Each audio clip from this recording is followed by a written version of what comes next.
Salut, c'est Yann et bienvenue dans cette nouvelle vidéo. J'espère que tu vas bien. Ça fait super plaisir de te retrouver. Je sais, ça fait super longtemps que j'ai pas fait de vidéo. Si tu me suis sur les réseaux sociaux, tu as pu voir actuellement que j'étais à Nantes. Donc n'hésite pas, si ce n'est pas le cas, à me suivre sur Insta ou Facebook. Là, je partage assez régulièrement. Donc oui, je suis à Nantes. Je me suis pris une belle chambre d'hôtel. Je te ferai le tour vite fait là en fin de vidéo.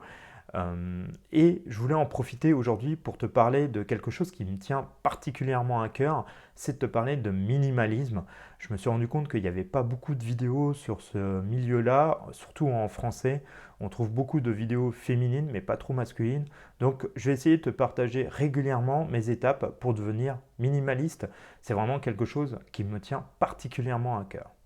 Avant de commencer, je voulais aussi t'expliquer pourquoi je n'étais pas là depuis plusieurs semaines, plusieurs mois. Tout simplement, j'ai fait mon premier investissement locatif. On parle quand même régulièrement de finances et d'investissement sur cette chaîne. Donc, je vais pouvoir partager prochainement dans une vidéo cet investissement. J'ai tout fait de A à Z, donc la recherche, la rénovation et la mise en location. Ça a été assez rapide quand même, donc je voulais faire ma vidéo là-bas, je n'ai pas pu, mais t'inquiète pas, je te ferai une vidéo, je te partagerai les photos avant, après, voilà le processus que j'ai utilisé et les différents conseils que je pourrais te donner là-dessus. Donc d'ici quelques semaines, tu devrais avoir une vidéo sur mon premier investissement locatif. Alors revenons au minimalisme. C'est vraiment quelque chose qui me tient à cœur parce que j'étais le pur produit de la société de consommation. Je changeais quasiment tous les ans de téléphone. Si tu le sais, j'adore la high-tech, j'ai même une chaîne là-dessus qui fonctionne plutôt bien. Donc voilà, j'achetais souvent des gadgets, différents trucs que j'utilisais au début, que je voulais absolument et que j'utilisais pendant une semaine, 2 semaines, un mois, voire 3, 4 mois. Et puis après, ça finissait au fond d'un placard ou au fond d'un tiroir et je les utilisais quasiment plus. Et je me suis rendu compte que je dépensais beaucoup d'argent là-dessus et que je stockais énormément de choses qui ne me servaient pas automatiquement à grand-chose et qui ne m'apportaient pas de joie ou de bonheur plus que ça. Et je suis tombé par hasard sur le courant du minimalisme.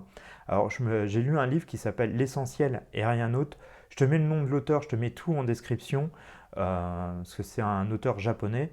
Et ça m'a vraiment passionné, touché, ça est vraiment arrivé à me convaincre complètement. Et j'ai commencé depuis plusieurs mois maintenant, voire une année, à faire un procédé de séparation de tous les biens que je n'utilise pas et d'essayer de vivre avec l'essentiel. Alors souvent quand on parle de minimalisme, les gens ils se disent ils vivent avec 3 slips, un jean, un t-shirt, un pull et un bol, une cuillère, une fourchette, un couteau. C'est pas du tout ça. Alors il y a des minimalistes extrêmes, tu peux en voir sur internet ou sur Instagram, qui vivent quasiment avec rien. Le but, c'est pas ça quand même, c'est reste quand même un courant, toi, un état d'esprit, une philosophie. Le but, c'est de vivre avec l'essentiel. Moi, c'est vraiment ça que je retiens. Ça veut dire, c'est de te prendre les produits qui t'apportent une joie, qui t'apportent du bonheur, où tu te dis, putain, ça c'est top, ça me fait vraiment plaisir d'avoir ça, d'avoir peut-être économisé plusieurs semaines, plusieurs mois pour pouvoir te l'acheter et prendre quelque chose qui va te servir à, par exemple, à tout faire. Toi, dernièrement, j'avais un robot, j'avais un cuiseur lent, un slow cooker, j'avais un cuiseur à riz, toi, différents trucs. Et j'ai revendu, je suis en train de revendre même tout ça. Et je me suis acheté un beau robot multifonction qui fait tout ça. Ça déjà, ça va te dégager de la place, tu vas gagner toi en espace. Tu n'as plus qu'un produit qui fait tout et voilà, correctement et super. C'est un beau produit, c'est un produit qui est fait en France et tout, donc tu te dis c'est un truc de qualité, donc c'est plutôt cool. Et voilà, le but, ça va être de faire des économies, de te séparer des choses et d'acheter vraiment ce que tu as besoin pour toi, pour vivre pour toi, et te séparer vraiment de tout ce qui est inutile. Et tu vas te rendre compte qu'en fait, il y a un paquet de trucs chez toi qui est inutile. Moi, toi, je te parlais que j'avais beaucoup de gadgets, de trucs comme ça, mais aussi dans les fringues. Tu vas te rendre compte qu'en fait, tu vas mettre quoi? Sur ta garde-robe complète, tu vas mettre que 20%, tu remets toujours quasiment les mêmes habits, et puis c'est tout, le reste, tu t'en sers jamais. Donc autant toi en profiter pour t'en séparer, acheter vraiment des fringues qui te font plaisir, d'acheter toi par exemple des beaux pantalons, des belles chemises, des beaux pulls, à trouver toi ce qui te correspond, à trouver par exemple peut-être un style ou des choses comme ça, à te renseigner là-dessus. Donc toi j'ai passé beaucoup de temps à me renseigner là-dessus, à commencer petit à petit à me débarrasser de certaines choses. comme tu le sais, j'avais une maison avant, j'ai acheté un appartement là, donc j'ai réduit aussi, toi, mon logement suite à une séparation, mais toi, commencer dans ce procédé-là à me séparer de beaucoup de choses et de repartir à zéro. Et même toi, en faisant ça, en démarrant sur un appartement plus petit, eh ben, je me rends compte que j'ai encore énormément de choses qui me servent pas, qui ne m'apportent pas de joie ou qui ne me servent pas à grand-chose, clairement. J'ai des trucs que je suis en train de me débarrasser au fur et à mesure. Et toutes ces économies, parce qu'après il y a aussi un côté toi d'investissement et financier, bah, vu que tu vas acheter moins de choses, que tu vas plus rentrer dans cette société de consommation, bah, tu vas pouvoir déjà placer de l'argent, ça c'est plutôt cool.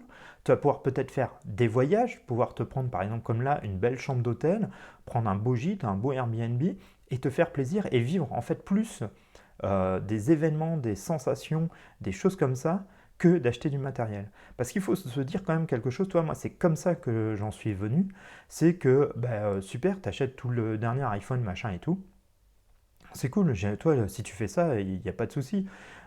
Mais tu te dis, mais au final, pourquoi quoi, tout cet argent que tu gaspilles en fait, certes ça t'apporte de la joie, c'est un produit que tu utilises au quotidien, mais est-ce que voilà, tu peux pas le garder par exemple 2 ans et puis en acheter peut-être un autre après parce que voilà, tu as besoin pour ton travail. Moi, toi, c'est le cas, je te filme avec ça, donc j'essaye d'avoir quand même un produit de qualité, mais de le changer tous les 2 ans et puis cet argent que tu vas économiser, te faire un voyage avec ou de le mettre de l'argent de côté pour un projet ou des choses qui te tiennent quand même beaucoup plus à cœur.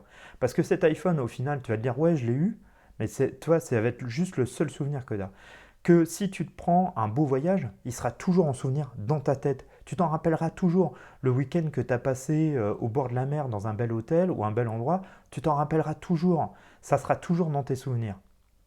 Que l'iPhone que tu as eu en 2010, tu sauras quel modèle c'est, mais tu auras juste ça comme souvenir, c'est tout. Et toi, c'est beaucoup plus important, je trouve, et beaucoup plus maintenant, je trouve que c'est une valeur qui est importante, voilà, d'avoir des beaux souvenirs, de se faire plaisir comme ça, parce que c'est des choses qui restent en toi et que tu n'oublieras jamais. Et je trouve ça juste hyper important. Et en plus, toi, si tu es comme moi et tu as des enfants, ils auront des super souvenirs quand tu pars en vacances avec eux, c'est carrément plus cool. Ils s'en rappelleront toujours quand ils étaient petits. Oh, on est parti en vacances et tout. On était à la montagne, à la mer. On a été dans un pays étranger et tout ça. Ils s'en rappelleront toujours. Que si t'as eu une grande télé ou un truc comme ça, ils s'en rappelleront, mais ils s'en foutront. C'est pas quelque chose qui reste. Et juste toi, de penser à ça, de te dire, bah ouais, est-ce que j'ai besoin d'avoir tout ce matériel, tous ces trucs-là? Et juste, toi, d'essayer d'arriver à trouver ton essentiel. Alors, ton essentiel, ça peut être plus que 3 slips et toi, un pantalon et un truc.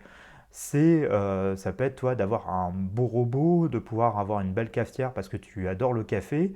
Voilà, c'est trouver l'essentiel que tu as besoin de vivre au quotidien et de pouvoir vivre confortablement, correctement, comme il faut, mais avec l'essentiel, avec le moins de choses possible. Et de passer ton temps à réfléchir à si tu as besoin de ça, pourquoi faire, est-ce que c'est vraiment quelque chose d'important et tout ça.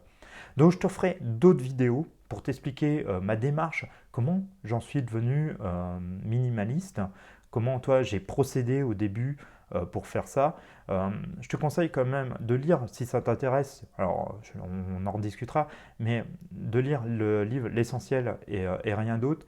Si tu veux commencer à vraiment rentrer dans le procédé aussi de minimaliste, je te conseille le livre de Marie Kondo qui est La magie du rangement, qui est vraiment une bible qui va t'expliquer comment désencombrer en fait ton appartement ou ta maison.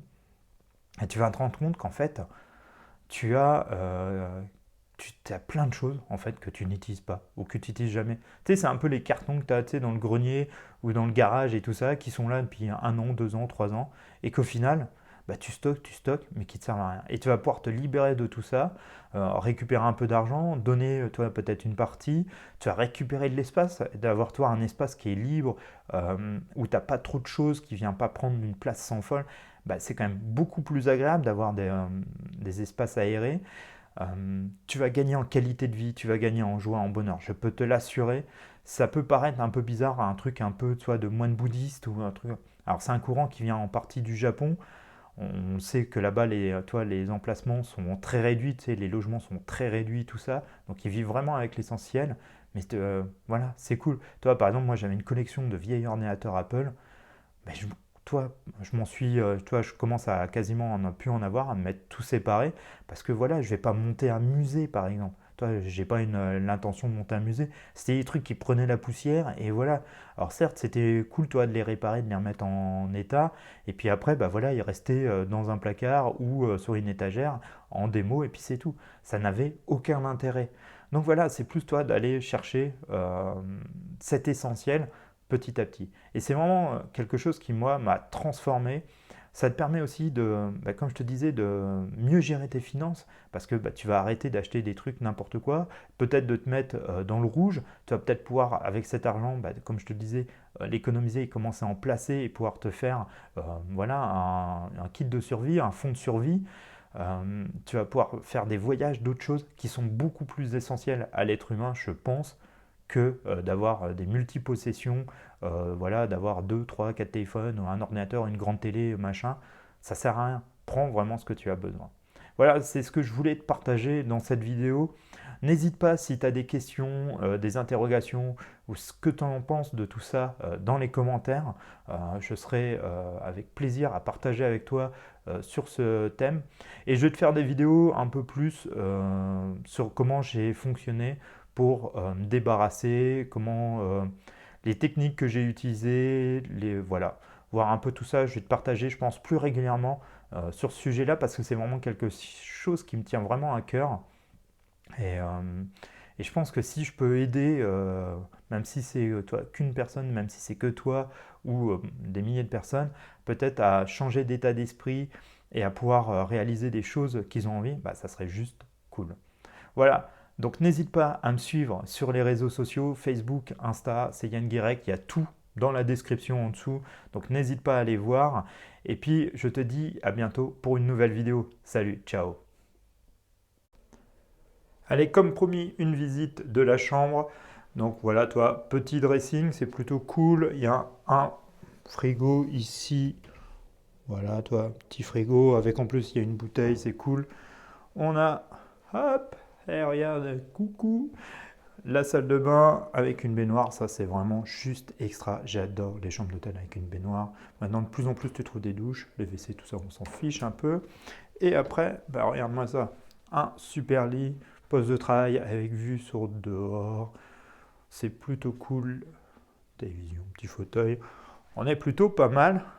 Il y a en plus dans l'hôtel là, j'y vais juste après, un spa, un bar, voilà, tout pour être bien, pour être tranquille et profiter. Donc voilà, n'hésite pas de temps en temps, bah toi, comme là, à te faire un petit kiff, à te prendre une belle chambre d'hôtel. Il y a même beaucoup mieux, un gîte, un Airbnb, ce que tu veux. Mais c'est toujours super agréable. Allez, ciao!